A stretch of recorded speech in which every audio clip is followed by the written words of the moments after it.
Mesazhi jam është që nuk thashë edhe njerë që nuk është e mundur që ta ndojmë se kush e don po vendet më shumë, ne apo ata cilët kanë qëndrojt në vendin e tyre, është që të gjendemi gjithmonë pranë vendlindjes, ta duam edhe diçka. Sot kur e dërgova djalin tam kopsht, i thash se kam një temë diskutime, edhe është tema se a duam ne më shumë vendin apo ata të cilët jetojnë atje. Pa hezitim, ai tha që ne duam vendin më shumë, për arsye se diçka që e ki larg ja din më shumë vlerën. Ato edukatorët në kopsht, ai folin shqip asë e desht ati i thunis tonë. Mirë, shqip edhe nëse do të aftoj këtu.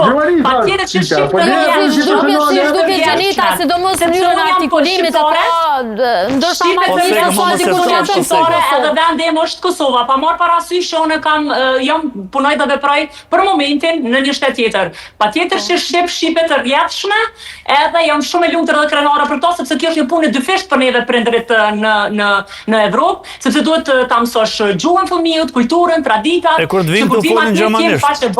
Në mesin e juaj, edhe pse ju një ditë fëmija